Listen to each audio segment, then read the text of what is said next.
Esther chapter 2 with you. Now, I want you to know that Esther chapter 2 is not an easy chapter, because you'll notice that there's some darkness in Esther. There's darkness in the first half, maybe 3/4 of Esther. It's deep, it's dark, it can be really ugly. And then it starts to open up. It's like the sun starts to come out, and you see a little bit of hope. And by the time it gets to the very last verse, you see joy. But it's kind of like Easter and Good Friday. If you don't have Good Friday to take you to the depths, you don't have the height of joy on Easter. So chapter 2 is one of those Good Friday moments in the Old Testament that takes you deep into the darkness that was going on right there. But we need to have it because it's the foundation for what we're going to be doing. If we don't have the foundation, we're not able to see what God is doing. So what I said was lock the doors and ban the men from our conversation. This is just going to be between you women and myself. We're going to talk woman to woman this time. Spoiler alert is that it's going to get lighter, and there's going to be great joy at the end. You'll see God's hope, you'll see God's purpose, and you'll see his word throughout this book. Now, you'll remember the last part of chapter 1 was the 187th day of banquet at the palace, and the king had just had a drunken orgy, horrible night. He had invited Vashti in his drunken state to come to the banquet, and he wanted her to wear her crown, probably only. She refused. She did not go with him. And because of that, she was banned from Persia. She was banned from seeing him ever again. Now comes the next morning, and just like, a wife beater, the next morning they wake up and they're so remorseful and say, oh no, I didn't mean it, I'll never do it again, I promise. So it was with King Ahasuerus. He said, I wish I hadn't banned her. I wish I could see her. She was so good to me. She was so sweet. She did such nice things for me. And he's remembering all these really, really good things. You'd think he was almost remorseful, but not really. Christopher Ashe, a commentator, says, when absolute power is invested in a man like this, it is a dangerous place to live. And so it was a dangerous place.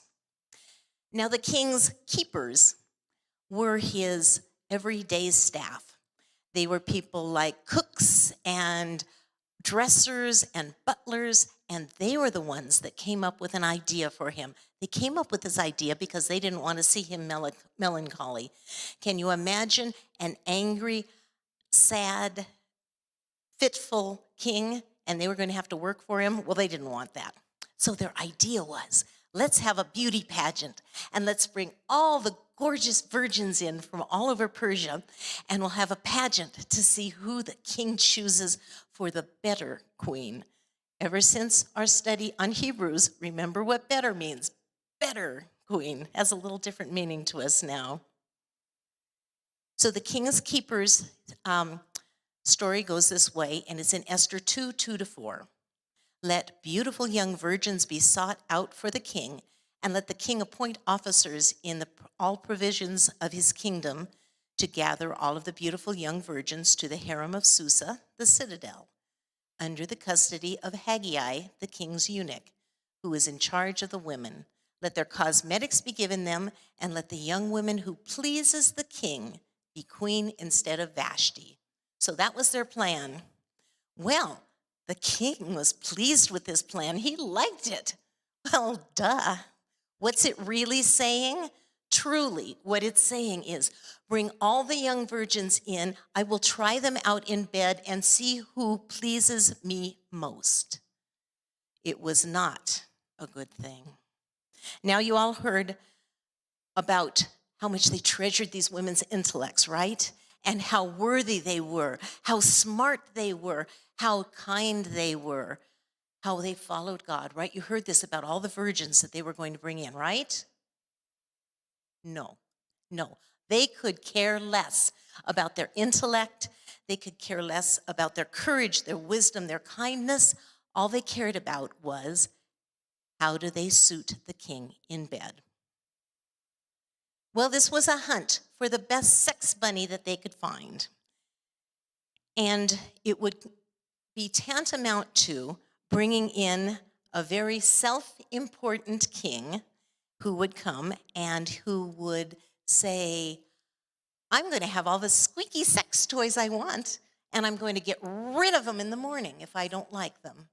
And so they would go back to the concubines. The beautiful young virgins were mandated to join the sex pageant. It was not their choice. They were taken away from the young men that might have married them and given them a good life, because one night with the king made them unfit for marriage. These women had plans. These women had planned a life, don't you? Haven't you planned a life? Don't you have things you want to do? These young women, very young women, wanted to have a husband, their own little mini prince. They wanted their mini kingdom. They wanted their little mini children, many children, because they wanted kids around to take care of them when they got older, so their life wasn't really hard. They had dreams that were dashed, all because of the king's one-nighter. Instead, these women were incarcerated in the king's harem and forced to have sex with him. Now, this was an appalling abuse of power, but you know what? It was not sexist. The sad thing is, it didn't matter if you were man or woman, boy or girl. What mattered was you were used by the king. The historian Herodotus tells us that 500 boys were brought in every single year. They were taken from Babylonia or Assyria, and they were castrated for the service of the Persian court. Everyone's sexuality was at the king's disposal. And when I hear this, I think of garbage disposal. Their lives were ripped up and torn up. They were left dead and lifeless and ruined. How sad. Is this dark? This is dark. Well, now you know why I'd prefer to teach this to women than to men, because I don't know how blunt I could be with a whole room of men in here. However, the morality of the story is not the bottom line. The most important part of the story, the part we need to focus on, is still to come later on in the book of Esther. King Ahasuerus needed a first lady to keep up appearances. After all, he just had 6 months of a banquet to keep up appearances. Prior to that banquet, he had been defeated terribly when he fought Greece, and he could just taste it. He wanted to have another war with Greece. He wanted to take Greece, and he wanted these people that he invited to the banquet to fund him, to give him troops, and he needed to look all puffed up and perfect so that they would bring on their troops and send their money to help him look strong. Well, in Esther, there are two prominent figures in the side of the right. There's Esther and there's Mordecai. Where is God in this book? His name isn't mentioned once in the book of Esther. However, God's fingerprints are on every page, in every chapter, in every verse of this book. It shows how the Jews would be saved. Many people, when they were putting the canon together, which is the set of books within the Bible that came together to become our Bible, many people did not want the book of Esther to be in the canon. But they undeniably could not deny that the fingerprint of God was on every page. And so it made the cut. So Esther is in our canon we call the Bible.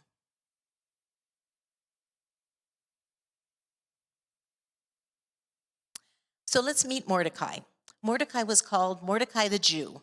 It was definitely a Jewish book. He was part of the covenant people in the Old Testament. He was known to be a religious man, and his family was from the tribe of Benjamin. The Israelites had been taken captive years prior by the Babylonians, and they were taken out of Israel. Now, King Cyrus of Babylon was telling the Jews, go back into your country now and build it up, build it back up again. But only about 15% of the Jews went back in. The rest, like Mordecai and his family, stayed right there in Persia. They were comfortable there. They had grown there. They had been there for a long time, and they had grown sort of some roots or some comfort there. They had learned how to go into business and how to be in business, and so they were staying where they were. There was quite a contrast between the books of Ezra and Nehemiah and Esther. In the books of Ezra and Nehemiah, they were strictly faithful adherents to the Jewish law. But in Esther, not so much. She had blatant moral compromises that we see throughout the book.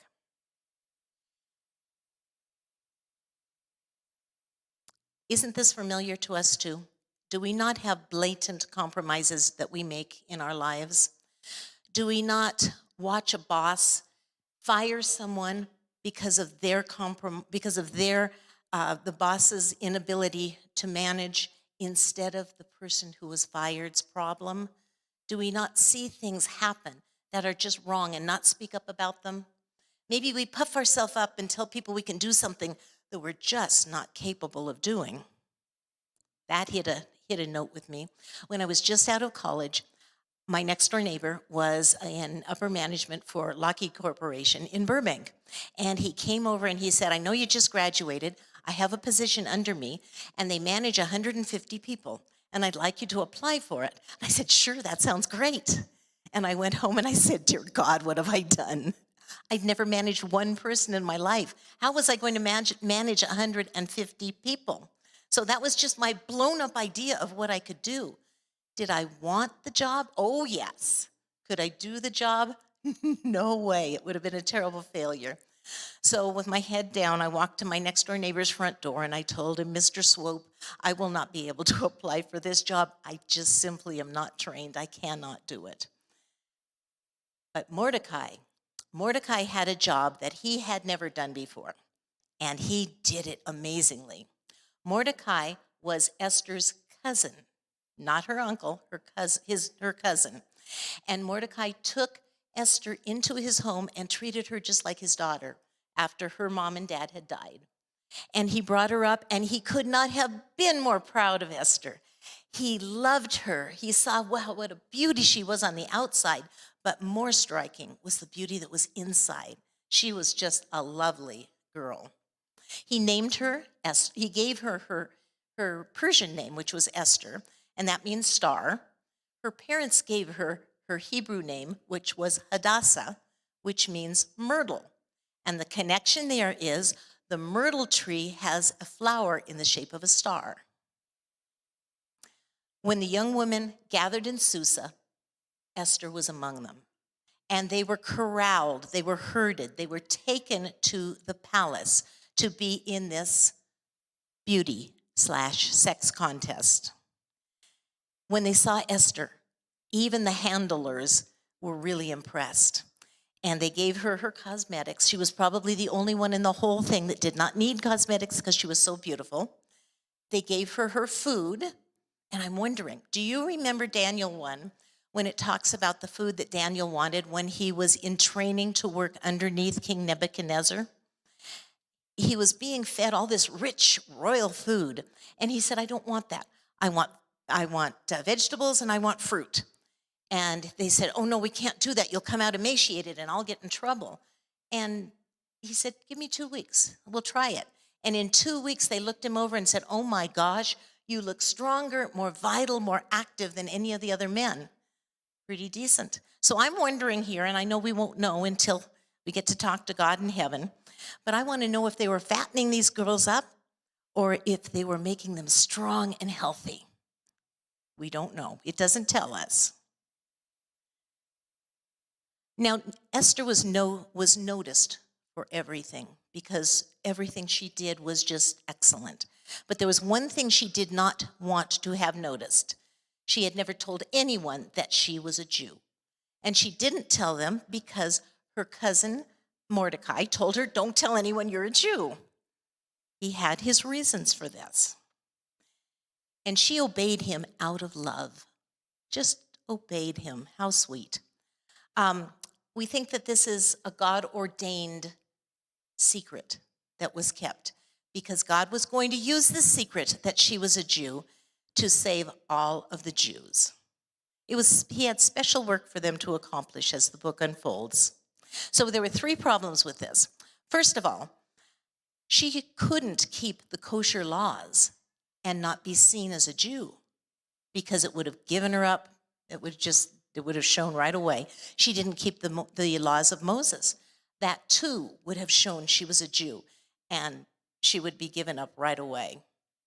Number 2, she did not acknowledge the God of Israel in this very pagan area that she was in. What a crime. It would be like us not saying, Jesus Christ is risen today on Easter. She denied her God, or she didn't speak of him. And finally, there was the problem of a Gentile marrying a Jew. Here was this pure Jewish girl to be the wife of a lustful pagan king who worshipped Zoroaster. Well, there couldn't be too much more of a contrast than that. But should we condemn Esther for this? I don't think so, because she was not in control of the situation. She was told what to do, and she did what she was told. So the girls all had 1-year-long spa treatment. Now, at first, on face value, this sounds really good, doesn't it? It sounds like, time to relax, time to get the kinks out. This will be really great. But there's a difference. A spa treatment to enhance your health and beauty is one thing, but a spa treatment to ruin your health, your life, is completely different, because the prize of this spa treatment was sleeping with the king. The first 6 months was with oil of myrrh, and the second 6 months was with spices and ointments. You think of oil of myrrh. Where else have we heard of myrrh in the Bible? Birth, Jesus' birth, you bet. The wise men brought myrrh, and myrrh has a significance to it. Do any of you know it? If you know it, raise your hand. What's myrrh's significance? Burial spices. Significance is death. Very good, you guys are awesome. Burial spices, death. Myrrh said that Jesus was going to have to die to fulfill God's plan of salvation. Oh my gosh. So these girls were lying in this for 6 months. How was the outside of their body? It was getting more beautiful, wasn't it? But what was dying?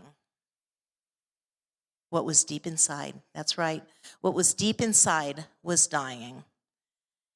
Fully, their plans and dreams once again would be in the hands of the king.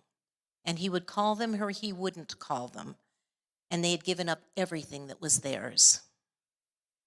Spa treatments are very fleeting, aren't they? I love a good spa treatment. But the second you walk out that door, all of the relaxation from that massage goes away, and the stress of the day and the worries that you have climb right back in. And so you've had a little time to kind of rejuvenate, but it sure hasn't gone away. You still have that stress. Preparation. This is what was happening. It was preparation. Esther enters the narrative in chapter 2, and we see God moving in her life. We see God preparing her for what he wants her to do. God is like a shadow, and he's moving her into position, even though she doesn't know that. God's always doing that with us as well. Each one of you knows that God has worked in your life in the past, and there's been things that he's moved you into, even if they were uncomfortable, because they were his way. We all know that God wants the best for all of us. He doesn't just want some good.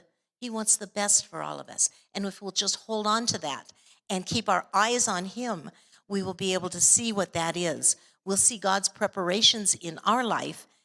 Be ready, because it's going to be glorious.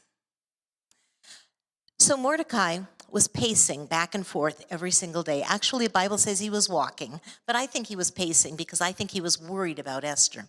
And he was pacing back and forth in front of the palace court, worried about what Esther was going to have happen in her life that day. I think he was worried and felt bad because he had responsibility for her, yet he had not been able to keep her from this circus. and he knew she was in there, and she was in some danger inside. The only thing, well, now it was time for the women to have their conjugal visits.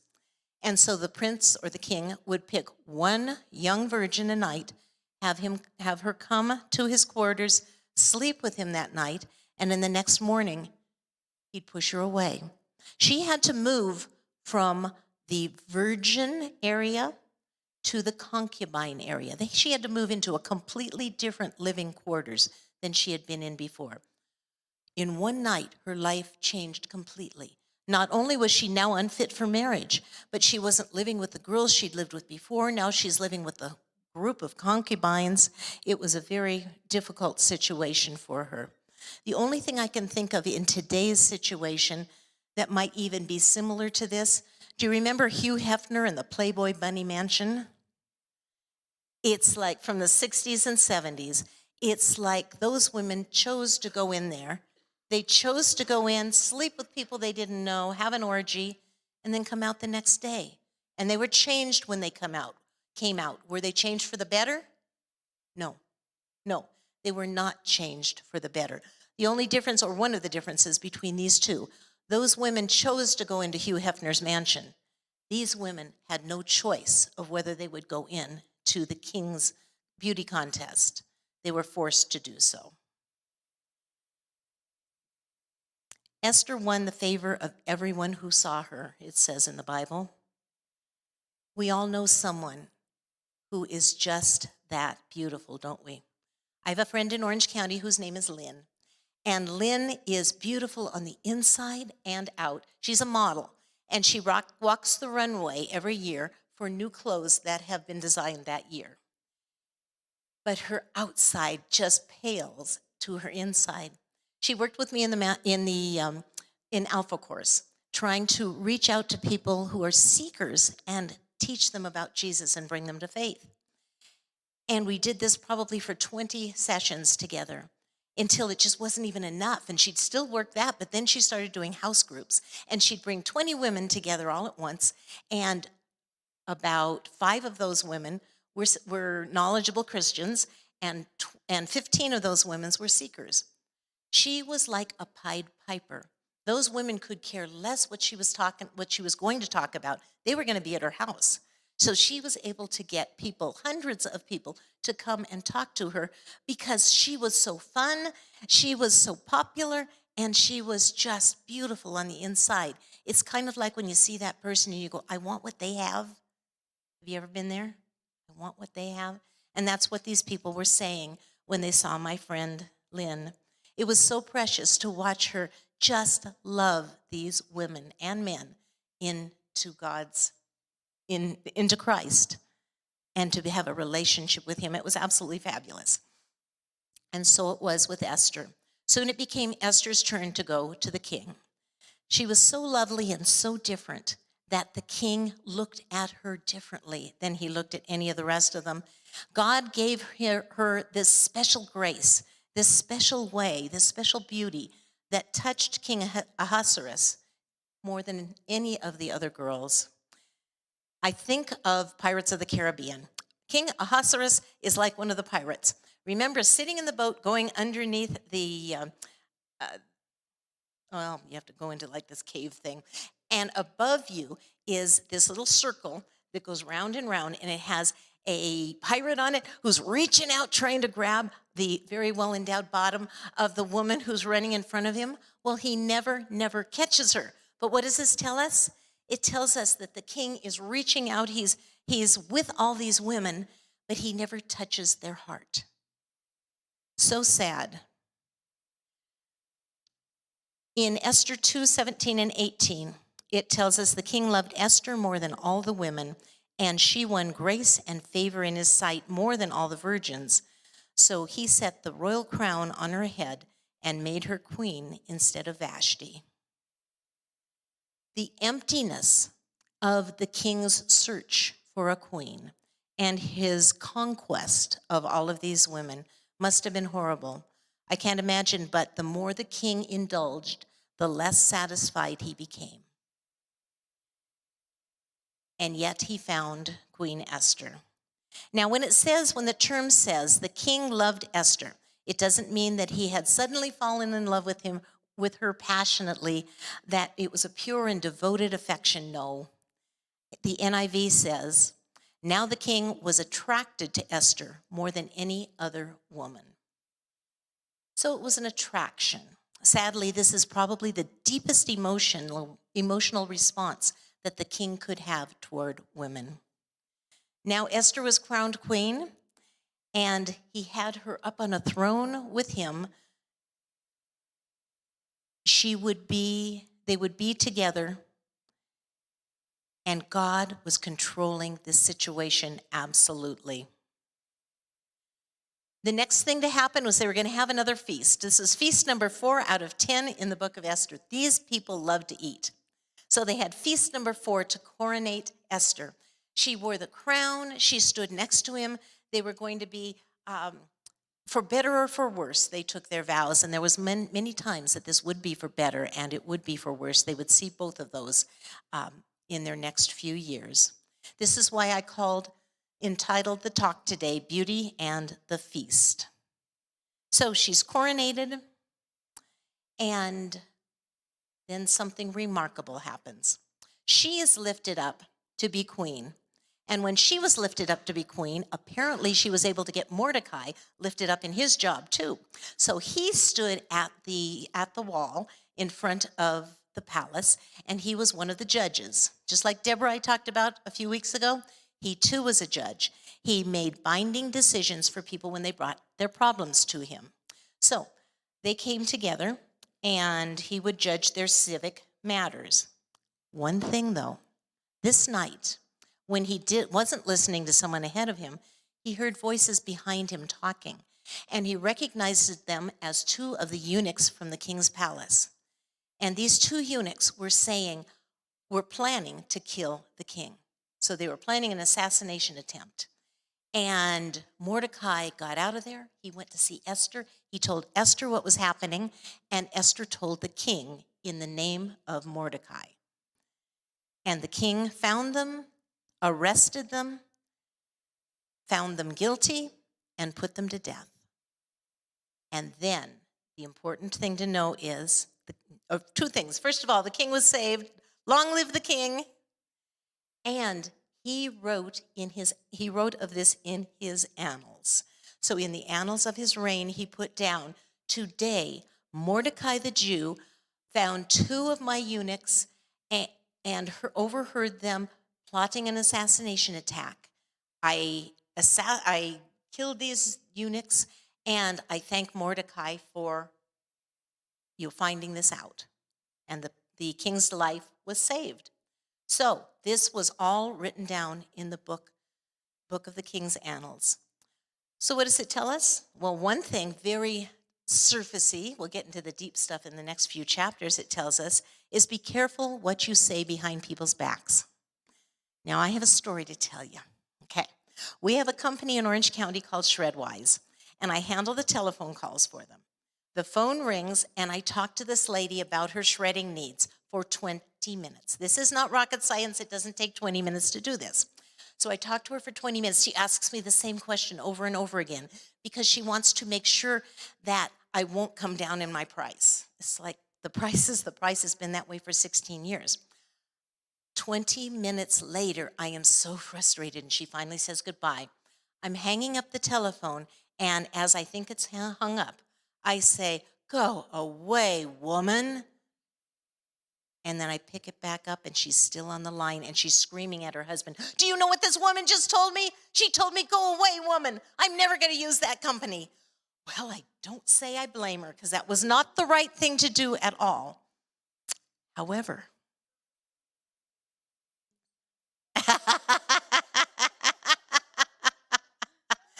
that's a good one. No, I had a second point on this one. Okay, where was I going? I'm going somewhere.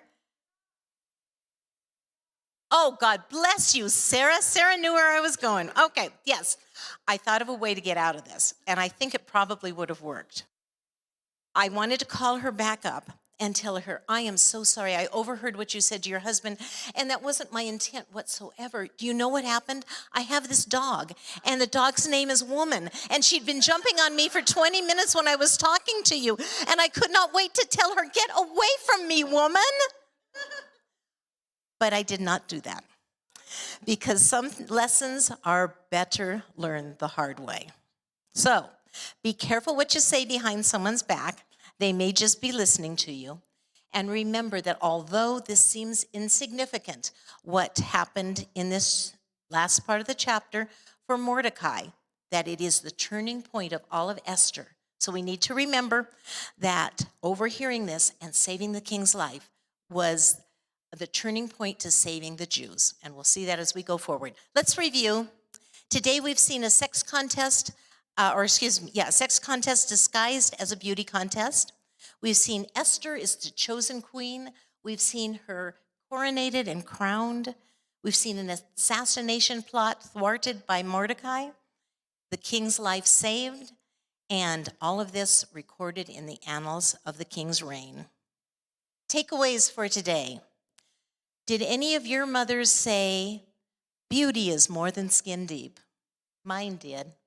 That's number one. Number two, God will use you despite your circumstances.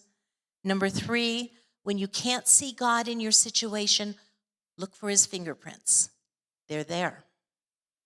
And secrets rarely remain secret. Now, there's been enough intrigue in this one chapter of Esther to write a whole spy novel, but we have another 8 chapters left to go.